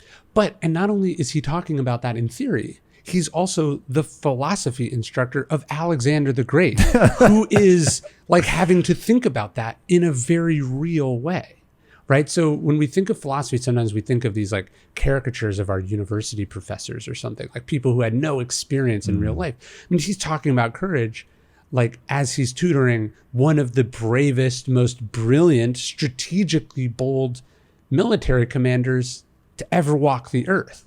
But I think that's a really important way of thinking about it, because courage is not just doing whatever you want, taking any risk. In fact, there's a great Spartan story about this one Spartan in like the heat of battle. He rips off his armor and he defeats all these guys like one-on-one. It's like the bravest thing that anyone had ever seen. But the Spartan elders, when he gets back from battle, instead of like throwing him a parade, they fine him. They fine him for endangering an important Spartan asset, himself. Right. And so I love that, right? So, and actually, as I was researching the book, I talked to a friend of mine who is an instructor at the Naval Academy. And he was saying, he's like, jumping on a grenade is not brave unless you're doing it to protect someone else. Right. So it's like, if you just jump on the grenade because you're like, a grenade, like, and you're just instinctually brave, you're actually being reckless, which is a vice, right? You've just killed yourself for zero return on that investment. Now, if you jump on the grenade and it protects a room full of innocent people, that's not just courageous, that's heroic, it's selfless. But if you just do it, it's selfish, if the only person it affects is you. So when we think about boldness, there's this expression, fortune favors the bold. When we think about boldness, it's within, again, those limitations of the other virtues. If the fight doesn't need to happen, it's not courageous to start it. If you don't need to go all in on this hand, going all in on it is not courageous. It's stupid and reckless. And so deciding what battles need to be fought, what risks need to be taken, how risk can be taken off the table if it's not necessary. This is an important part of courage. It's not just, I don't feel fear. If you don't feel fear, you are not thinking. Yeah, it was interesting reading the book. I was like, it's so inspiring and it makes you want to be a better person, which is like the highest praise I can give a book. And one of the notes that I took was, sometimes though, lacking courage or being reckless, it's not clear which is which. Like, it's not clear, like, wait, if I do this, am I being wise because to push forward would be reckless? Or am I not doing this because I'm afraid, and not doing this is cowardice? And I was like, sometimes a lack of courage is just straight confusion. Well, there's a story about Theodore Roosevelt. It's not in the book, but I was reading when I was researching the book. Basically, there's some sort of inter-party split over like corruption or something early on in his career. And a bunch of his friends all leave the Republican Party in disgust, anger over it. And this is so far distant that there's no connection to what Republicans or Democrats are today. So let's put politics aside. But basically, they all leave. And Theodore Roosevelt stays. Now, is this cowardice? Or is it courageous? Because he wouldn't have been able to become the Republican president like 10 or 15 years later had he left in a huff, right? And another good example of this is like, what if your job is asking you to do something unethical or morally frustrating, or you're just not cool with it? But by storming out in disgust or whatever, you are then leaving your family destitute. I had Alexander Vindman on my podcast a few weeks ago. He's the whistleblower who got Trump impeached. Again, put politics aside, but he sees something, he says something. And I talked to him about it, and I said, like, were you worried about, like, how do I pay for my daughter's college education? And he said, these are kind of the things that you think about, right? We often self-deter. We go, well, I don't want to do it because it would be irresponsible for the following reason. So I don't want to make it seem like it's clear cut, because it's not. It's fucking really hard. And it's not like a hell yes, hell no thing. Like, you just know. And it's often very morally ambiguous. It's very morally ambiguous and challenging. And if you're not torn about it, it's probably not super high stakes situation. But there's a moment I do talk about in the book where Theodore Roosevelt, this is a good test that I like. Theodore Roosevelt is considering asking Booker T. Washington to have dinner with him at the White House, the first African American to be invited to dine at the White House as a guest of the president. Now, it's not fair to say he's the first African American to eat at the White House. Plenty of them had to eat at the White House. They were just never allowed to be guests of honor. So this is a major political statement in the early 1900s. And Theodore Roosevelt is considering doing it. And then he thinks about why no one has done it before him, which is the southern states won't like it. His southern relatives won't like it. The newspapers will make it a thing. It could cost him a close election. And then he says in a letter to a friend, he was like, precisely because I hesitated, I felt disgust with myself and I knew that I had to do it. So often I find that the thing you're hesitating on doing, the considerations, are usually very helpful in reminding you of what actually matters.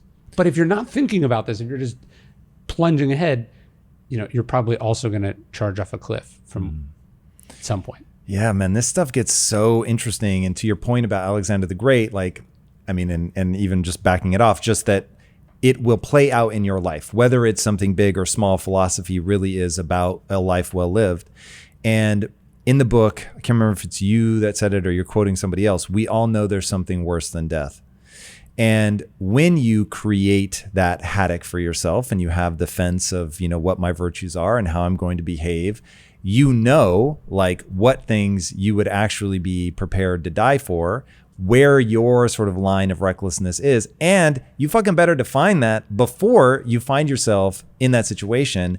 And in the book, you give an example where I'm like, I don't know if that was reckless or if I'm really inspired. And the example is the guy in the Senate in ancient Rome. And he's expressly told, if you speak against me, it's not going to end well for you. Yeah. He does it anyway.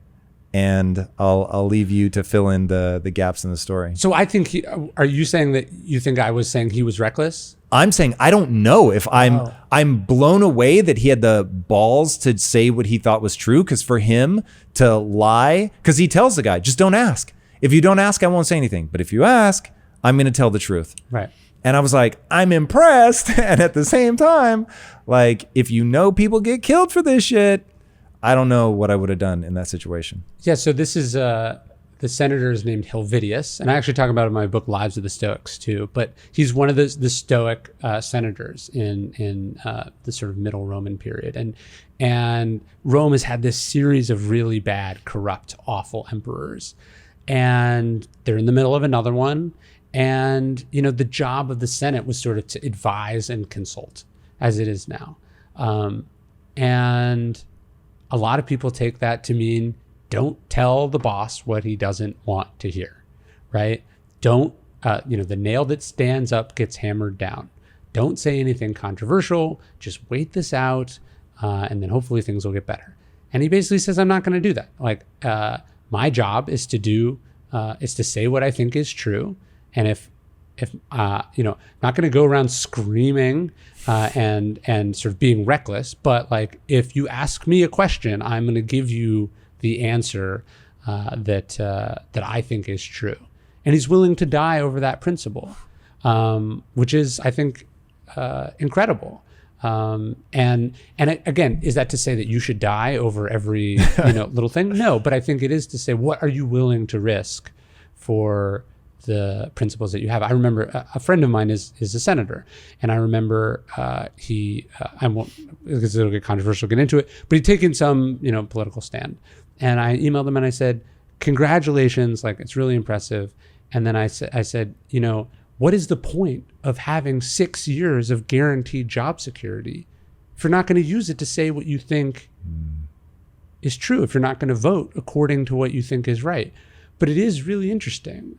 You see academics with tenure, lifelong employment guarantees. You see senators or congressmen. You and I don't have we always are sympathetic to congressmen because and women because they're always up for re-election. I mean, you and I don't have 2 years of guaranteed job security. Very few people do. So I'm actually not sympathetic to that at all. Like, you have 2 years or 6 years of guaranteed job security, and you're not going to do what you think is right because you might lose your job over it. I mean, your job is to do what you think is right. What did you get into politics for, if not to do that? This isn't like, this is a profession of service, right? And so I do think these situations can be seen from different angles, but I think generally the idea of like, I'm going to do my job come what may. Solzhenitsyn has a line. He says, "Let evil enter the world, but not through me." Fuck. And dude, he blows me away. That fucking guy. Like, obviously you've read the Gulag Archipelago. Oh, wow. Like, would you be willing to go to the Gulag for what you believe? That's a real. Would you? Would Ryan Holiday go to the Gulag? Depends on what it is, right? That's the question. But I remember you and we talked like a year ago, and we were talking about something that was like politically charged or controversial. And you said something that stuck with me that I've thought about since.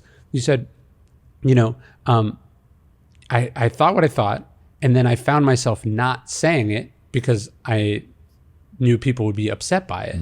And then I realized that to not say what I think is true for business reasons is not a good way to live. Made me feel like a coward. Yeah, and I think that's a really good test because you watch people accumulate power or influence or a platform, and then what do they use it for? They use it for the perpetuation and expansion of those same things.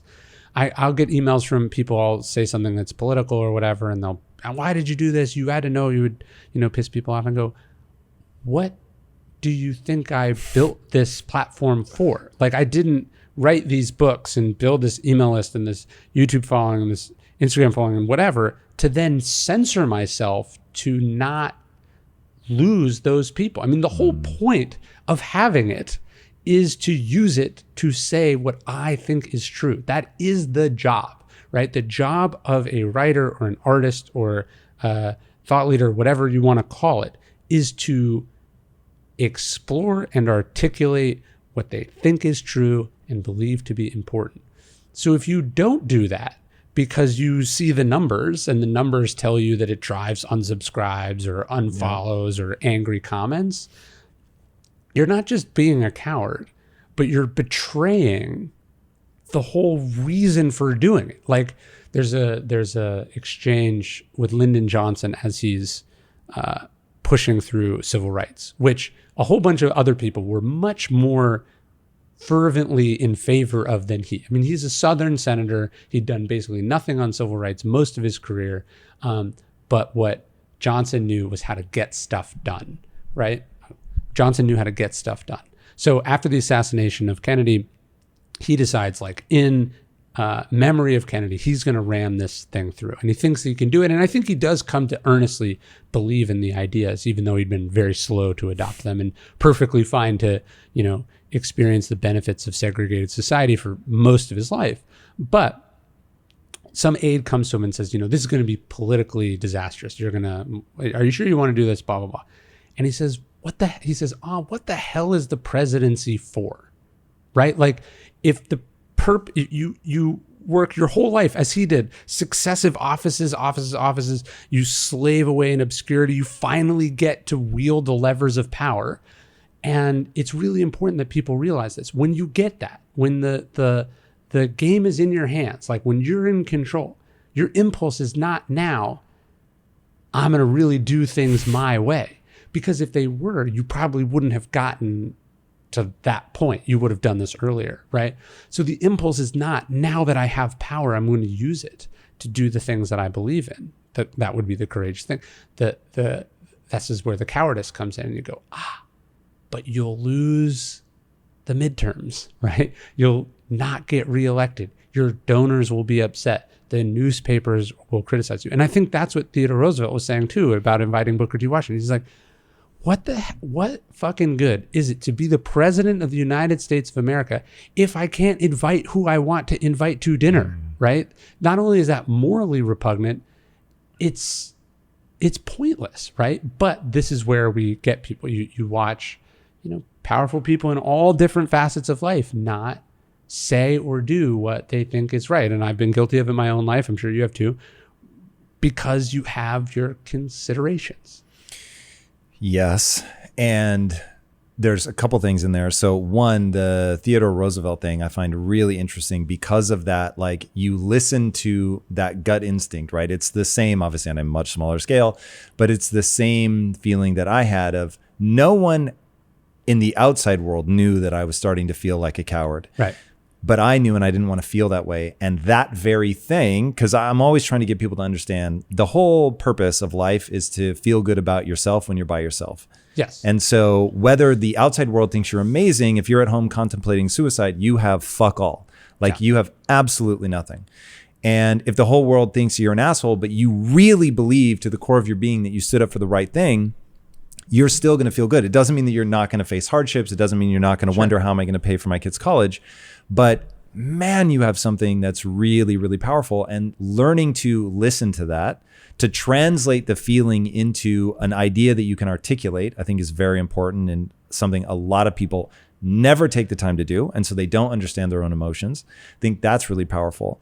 And then, just getting to the point where you recognize the complexity of things. So for instance, with you and I might be in slightly different positions. Maybe it'll be interesting to say this out loud and see how you think about it. So I'm not a writer, and the only reason that I stepped in front of the camera was, one, I wanted to impact people's lives positively, obviously. Impact theory. And then two, I want to build the next Disney. So I want to build a brand that is bigger than me. When we started, we were like, what do we call this thing? Everybody was like, Bilyeu Studios all day long. The show should be called The Tom Bilyeu Show. Right. And I was like, fuck that. No one is going to tattoo Tom Bilyeu on themselves other than my wife, who strangely wants to, and I absolutely refuse.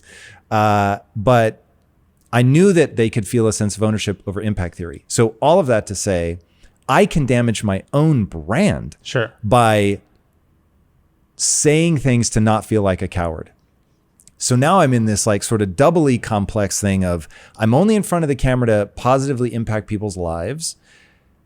The more that I can be almost transparent in that interaction and just give them something that they can own that will, give them the ideas. They need the ideas. They don't need me. And so I'm like, God, like, am I just going to trip myself up by going up? But because I know that all of this is for naught, if I don't feel good about who I am, if I don't feel that I've contributed in a meaningful way, if I don't feel that I've done something honorable, is probably the word I would use, with my life.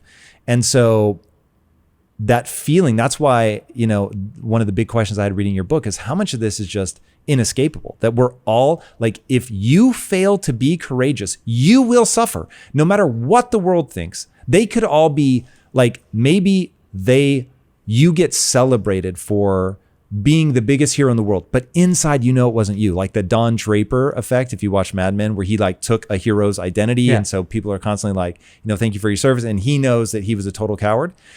And just like, that's so gnarly. And I just cannot.